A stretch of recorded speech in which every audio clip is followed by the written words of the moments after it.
6টা দোয়া এবং জিকির আছে, যেই দোয়া জিকিরগুলো কোরআন হাদিসে বর্ণিত সকল দোয়া জিকিরের খোলাসা, সারমর্ম এবং নির্যাস। এই 6টাকে যদি কোনো মুসলমান নিয়মিত আঁকড়ে ধরে, তাহলে কোরআন এবং হাদিসের যত দোয়া এবং জিকির আছে কেমন যেন তার নির্যাসটা নিয়মিত সে আমল করলো। বলবো সেগুলা? এই 6টা দোয়া এবং জিকিরের মধ্যে সর্বপ্রথম হলো নবী করিম সাল্লাল্লাহু আলাইহি সাল্লামের প্রতি দুরূদ প্রেরণ করা। নবীজি সাল্লাল্লাহু আলাইহি সাল্লামের প্রতি দুরূদ প্রেরণ করার আমল এরকম আমল, আপনি যদি সারা দিনে শুধুমাত্র নবীজির প্রতি দুরূদ প্রেরণ করার আমলটাই জিকির হিসাবে সবচেয়ে বেশি করেন, দোয়া হিসাবে যদি এটাই আপনি সারাদিন করতে থাকেন, তো আপনার জন্য যথেষ্ট হবে। আল্লাহর কাছে আর কিছু না চাইলেও চলবে, আর কিছু না চাইলেও চলবে। দুরূদ মানে হলো নবীজির জন্য দোয়া করা। ভাই, আল্লাহ তার হাবিবকে রহম করবেন, আপনার আমার দোয়ার দিকে আল্লাহর তাকানোর কোনো ঠেকা আছে? নবীজি কি আমাদের দোয়ার কোনো মুখাপেক্ষী?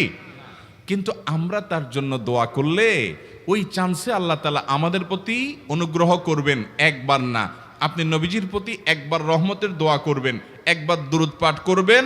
মান সাল্লা আলাইয়া মাররাতান সাল্লাল্লাহু আলাইহি আশারা, নবীজি সাল্লাল্লাহু আলাইহি সাল্লাম বলেছেন, একবার আমার জন্য তোমরা দোয়া করলে, আমার প্রতি দুরূদ পাঠ করলে, আল্লাহ তাআলা তোমাদের জীবনে 10 বার 10 জায়গায় 10 টাইমস তোমাদের উপরে আল্লাহ তাআলা অনুগ্রহ করবেন।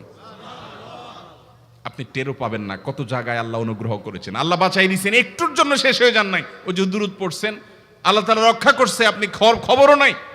আল্লাহ তাআলা আপনার প্রতি বিশাল একটা দান করছে, আপনি লক্ষ্যও করেন নাই। ওই যে দুরূদ পড়ছেন একবার, 10 বার রহমত হবে। এভাবে যত দুরূদ পড়বে সে তত রহমত এবং অনুগ্রহ পাবে।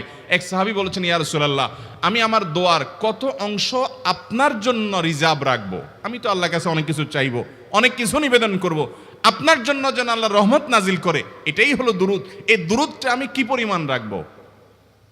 4 ভাগের 1 ভাগ, 3 ভাগের 1 ভাগ, অর্ধেক? এরপরে সাহাবী বলছেন, আসলে যদি সবগুলোই করি, উনি এক একটা পার্সেন্টেজ বলছেন, আর নবী করিম সাল্লাল্লাহু আলাইহি সাল্লাম বলছেন যে, তাকে বোঝাচ্ছেন যে আরো বেশি করতে পারলে ভালো হয়। তো সাহাবী বাড়াইতে বাড়াইতে শেষ পর্যন্ত বলেন যে, আমার দোয়া যদি সবগুলো আপনার জন্য করি, আমি যদি আর কোনো দোয়া না করি, শুধু আপনার জন্যই দোয়া করি, নবী করিম সাল্লাল্লাহু আলাইহি সাল্লাম তাকে সুসংবাদ দিলেন যে, তাহলে তোমার আর কোনো সমস্যা থাকবে না, সব সমস্যা দূর হয়ে যাবে, তোমার কোনো পেরেশানি থাকবে না।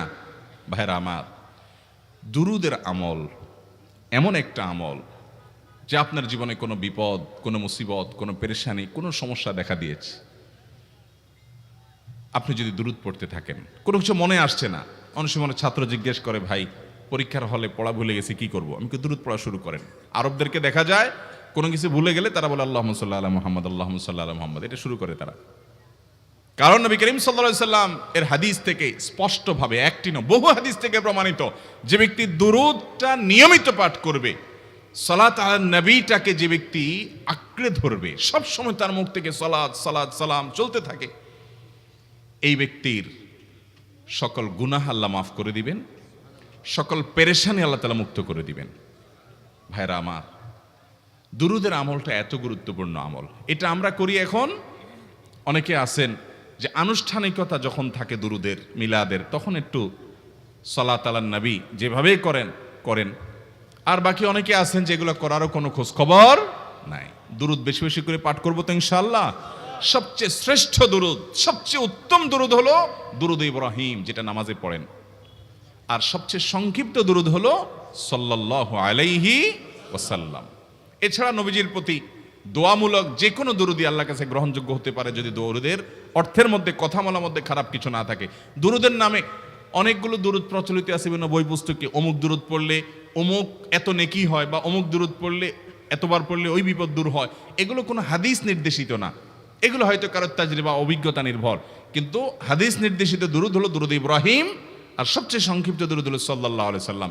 অর্থের ভিতরে যদি খারাপ কিছু, শিরকের কিছু না থাকে, নবীকে আবার আল্লাহর পর্যায়ে পৌঁছানোর মতো গোমরাহি যদি না থাকে দুরূদের অর্থের মধ্যে, তাহলে যে কোনো দুরূদই আপনি আল্লাহর কাছে পেশ করতে পারেন। তাহলে 6টা দোয়া হলো কোরআন হাদিসের শত শত সহস্র দোয়ার নির্যাস এবং খোলাসা। তার 1 নম্বর হলো দুরূদের আমল। করব না বেশি বেশি ইনশাআল্লাহ? আমার জীবনে বহুবার এমন হয়েছে, বহুবার এমন এমন বিপদ যে দেয়ালে পিঠ ঠেকে গেছে, এখান থেকে উদ্ধারের কোনো পথ আর চোখের সামনে দেখা যাচ্ছে না। আমি এই আমলটি, এর পাশাপাশি ইস্তেগফারের আমল যেটা দ্বিতীয় নম্বরে বলবো আমি, এই দুটি আমল কন্টিনিউয়াসলি করে গেছে, হরদম প্রতি নিঃশ্বাসে নিঃশ্বাসে, বাস টয়লেটের টাইম বাদে বাকি ফুল টাইম এটা দুরুদ এবং ইস্তেগফার অব্যাহত রাখছি।